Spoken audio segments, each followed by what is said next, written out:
Hello all, welcome to concepts. എൻ്റെ പേര് പാർവതി. ഈ കൺസെപ്റ്റ്സ് എന്ന് പറയുന്ന ചാനൽ കൊണ്ട് ഞാൻ ഉദ്ദേശിക്കുന്നത് ഇലക്ട്രോണിക്സ് ആൻഡ് കമ്മ്യൂണിക്കേഷൻസിൻ്റെ പോർഷൻസിൽ ബേസിക് കൺസെപ്റ്റ്സ് മനസ്സിലാക്കി തരിക എന്നുള്ളതാണ്. അതായത് കോമ്പറ്റേറ്റീവ് എക്സാംസുകൾക്ക് വളരെ സിമ്പിളായിട്ടുള്ള ക്വസ്റ്റ്യൻസ് ചോദിച്ചാലും ചിലപ്പോൾ പലർക്കും ഉത്തരം എഴുതാൻ പറ്റില്ല. കാരണം കൺസെപ്റ്റ്സ് ഇല്ലാത്തത് കാരണം നമുക്ക് 2 ക്വസ്റ്റ്യൻസ്, ചിലപ്പോൾ 4 ചോയ്സ് ഉള്ളതിൽ 2 നമുക്ക് സ്ട്രൈക്ക് ഔട്ട് ചെയ്യാൻ പറ്റും. പക്ഷെ ബാക്കി 2ലും ഇതായിരിക്കുമോ അതായിരിക്കുമോ എന്നുള്ളൊരു കൺഫ്യൂഷൻ ഉണ്ടാവാറുണ്ട്. എനിക്കങ്ങനെ ഉണ്ടായിട്ടുണ്ട്. PSC എക്സാംസ് എഴുതുമ്പോഴും ഗേറ്റ് ആണെങ്കിലും ഗേറ്റിൽ പിന്നെ അങ്ങനെ ബേസിക് ലെവലിലുള്ള ക്വസ്റ്റ്യൻസ് കുറവായിരിക്കും. എന്നാലും കോമ്പറ്റേറ്റീവ് എക്സാംസ് എഴുതുമ്പോൾ അങ്ങനത്തെ ഒരു അവസ്ഥ പലർക്കും വരാറുണ്ട്, പലരും ഫേസ് ചെയ്യാറുണ്ട്. അപ്പോൾ അതിനൊരു സൊല്യൂഷൻ എന്നുള്ളതാണ് ഞാൻ ഈ ചാനൽ കൊണ്ട് ഉദ്ദേശിക്കുന്നത്. ഓക്കെ, സോ ഫസ്റ്റ് പോർഷൻ ഇതിൽ പറയുന്നത് ഇലക്ട്രോണിക് കമ്പോണൻസിനെ കുറിച്ചാണ്. സോ നമുക്ക് നോക്കാം. അപ്പോൾ പർപ്പസ് എന്ന് പറഞ്ഞാൽ ഞാൻ ഓൾറെഡി പറഞ്ഞത് തന്നെയാണ്. ഇലക്ട്രോണിക്സ് കമ്പോണൻസ് എന്താണെന്ന് മനസ്സിലാക്കുക. അതുപോലെ ഇത് വളരെ ചെറിയൊരു സിമ്പിൾ ടോപ്പിക്കാണ്, പക്ഷെ ഇതിൽ നിന്നും PSCക്ക് ക്വസ്റ്റ്യൻസ് വരാറുണ്ട്. അപ്പോൾ ആ ക്വസ്റ്റ്യൻസ് എന്താണെന്ന് ഫെമിലിയറൈസ് ചെയ്യുക.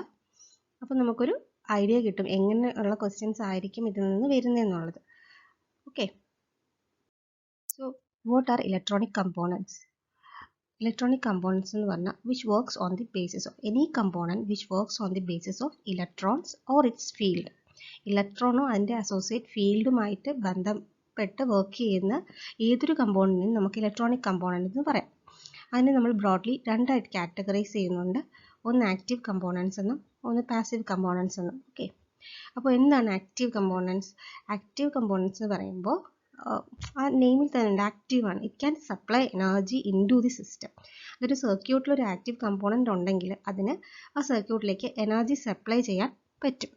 ഓക്കെ, അതായത് അതിന് ഒരു സിഗ്നൽ കൊടുത്താൽ അതിനെ ആംപ്ലിഫൈ ചെയ്യാൻ പറ്റും, അതിൻ്റെ ഇൻഫർമേഷൻ ആഡ് ചെയ്യാൻ പറ്റും, അതിനെ എങ്ങനെയെങ്കിലും പ്രോസസ്സ് ചെയ്യാൻ പറ്റും ആ സിഗ്നലിനെ. അങ്ങനെയുള്ള കമ്പോണൻസിനെയാണ് നമ്മൾ ആക്റ്റീവ് കമ്പോണൻസ് എന്ന് പറയുന്നത്. പിന്നെ വേറൊരു മേജർ കാര്യം എന്ന് പറഞ്ഞാൽ ആക്റ്റീവ് കമ്പോണൻസ് വർക്ക് ചെയ്യാൻ പാസീവ് കമ്പോണൻസിൻ്റെ ഹെൽപ്പും കൂടെ വേണം എന്നുള്ളതാണ്. ഇപ്പോൾ ഒരു ആംപ്ലിഫയർ എടുത്താൽ അതിലൊരു ആക്റ്റീവ് കമ്പോണൻറ്റ്. എന്താണ് ആക്റ്റീവ് കമ്പോണൻസിൻ്റെ എക്സാമ്പിൾസ്? ട്യൂബ് ഡിവൈസസ് വരും, transistor, diode, ICs and power sources.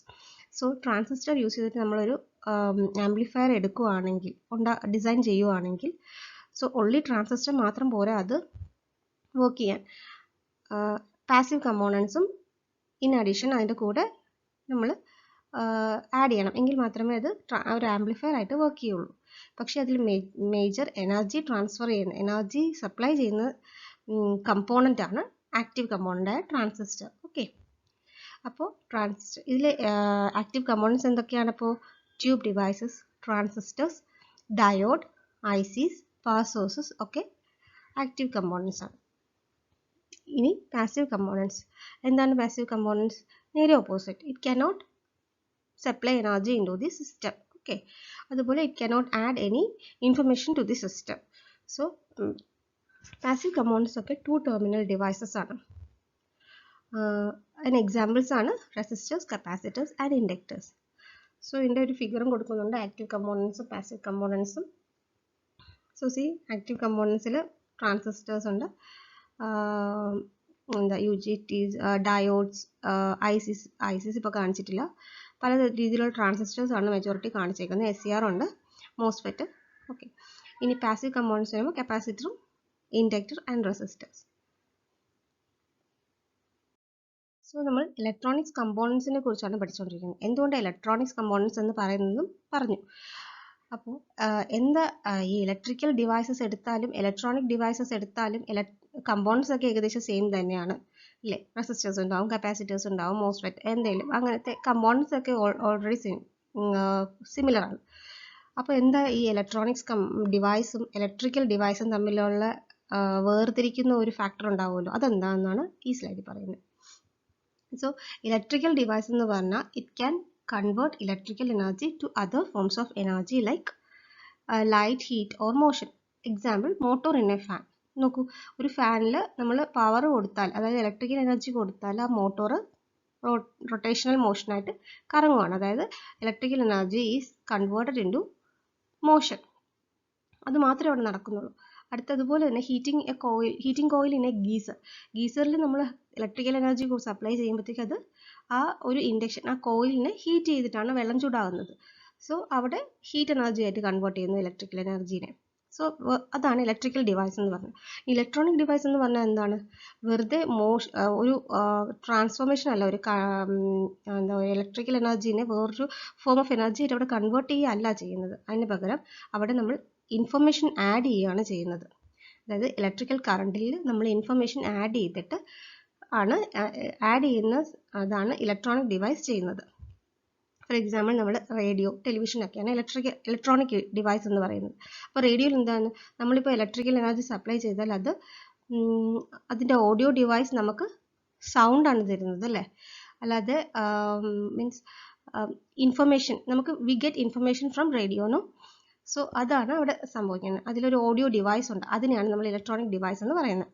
അതുപോലെ video information in the T V, അതിനെയാണ് ഇലക്ട്രോണിക്. നമുക്കവിടെ ജസ്റ്റ് ഒരു ട്രാൻസ്ഫോർമേഷൻ ഓഫ് എനർജി മാത്രമല്ല അവിടെ സംഭവിക്കുന്നത്, അവിടെ നമുക്ക് ഇൻഫർമേഷൻ ഗെയിൻ ചെയ്യാനും പറ്റുന്നുണ്ട്. അതാണ് ഇലക്ട്രിക്കൽ ഡിവൈസും ഇലക്ട്രോണിക് ഡിവൈസും തമ്മിലുള്ള ഡിഫറൻസ്. സോ ഇന്ന് വളരെ ചെറിയൊരു പോർഷനാണ് നമ്മൾ കവർ ചെയ്തിരിക്കുന്നത്. എന്താണെന്ന് നിങ്ങൾക്ക് മനസ്സിലായി എന്ന് ഞാൻ പ്രതീക്ഷിക്കുന്നു. എന്താണ് ഇലക്ട്രോണിക് കമ്പോണൻസ് എന്നും അതിൻ്റെ ക്ലാസിഫിക്കേഷനും അതിൻ്റെ എക്സാമ്പിൾസും. That's all. അപ്പോൾ അതിൽ PSCയിൽ പല ക്വസ്റ്റ്യൻസ് ചോദിച്ചിട്ടുണ്ട്. മിക്കവാറും എല്ലാ ക്വസ്റ്റ്യൻ പേപ്പറിലും ഒരു ക്വസ്റ്റ്യൻ ഇതിന് ചോദിക്കാറുണ്ട്. അപ്പോൾ അതിൻ്റെ ക്വസ്റ്റ്യൻസ് ആണ് നമ്മൾ ഡിസ്കസ് ചെയ്യാൻ പോകുന്നത്. First one, which one of the following is a passive component? Resistor, diode, BJT, MOSFET. ഏതാണ് passive components? Very simple, resistor. No, so it cannot supply any information, it cannot supply any energy to the system. So resistor ആണ് answer. Which among these is an active component? അത് നമുക്ക് പെട്ടെന്ന് തന്നെ കണ്ടുപിടിക്കാം. See, resistor, capacitor, FET, transformer. ഇവിടെ ഒരു confusion വരാം, FETയും ട്രാൻസ്ഫോമറും തമ്മിൽ. എന്തായാലും FET ആണ് ആൻസർ, കാരണം it is a field effect ട്രാൻസിസ്റ്ററിന്. ട്രാൻസിസ്റ്റർ എന്തായാലും ആക്റ്റീവ് കമ്പോണൻ്റ് ആണ്. പിന്നെ ട്രാൻസ്ഫോമറിൻ്റെ കേസ് വരാം. ട്രാൻസ്ഫോമർ എന്ന് പറഞ്ഞാൽ എന്താണെന്ന് ശരിക്കും അത് ഇൻഡക്ടറിൻ്റെ ഒരു വേർഷൻ. സോ ട്രാൻസ്ഫോമർ ഒരു പാസീവ് കമ്പോണൻ്റ് തന്നെയാണ്. ട്രാൻസ്ഫോമറിൽ നമുക്കൊരു എനർജി സപ്ലൈ ഒന്നും ചെയ്യുന്നില്ല അല്ലേ, അതിനെ സ്റ്റെപ്പ് അപ്പോ സ്റ്റെപ്പ് ഡൗണോ ഒക്കെ ചെയ്യുന്നുണ്ടെന്നല്ലാണ്ട് എനർജി അത് സപ്ലൈ ഒന്നും ചെയ്യുന്നില്ല. സോ ട്രാൻസ്ഫോമർ ഒരു പാസീവ് കമ്പോണൻ്റ് തന്നെയാണ്. So next question, spot the active component. അപ്പോൾ option A, resistor is a passive component, inductor is another passive component, transformer is also a passive component. So option C, LED, light emitting diode ആണ് ഇവിടുത്തെ active component. Okay, ഇന്നത്തെ ക്ലാസ്സിൽ ഇത്രയേ ഉള്ളൂ. വളരെ ചെറിയൊരു പോർഷനാണ്, ഒരു 10 മിനിറ്റിൻ്റെ പോർഷനാണ് ഇത് ശരിക്കും. പക്ഷേ ഇതിൽ നിന്ന് PSCക്ക് ക്വസ്റ്റ്യൻസ് ചോദിക്കാറുണ്ട്, ഇത് മനസ്സിലാക്കണം. ഇനിയുള്ള ക്ലാസ്സുകളിൽ ഇതിൻ്റെ കണ്ടിന്യൂഷൻ നമുക്ക് കാണാം. Okay, thank you. എന്തെങ്കിലും ഡൗട്ട്സോ സജഷൻസോ ഉണ്ടെങ്കിൽ പ്ലീസ് കമൻറ്റ് ചെയ്യണേ. Thank you all.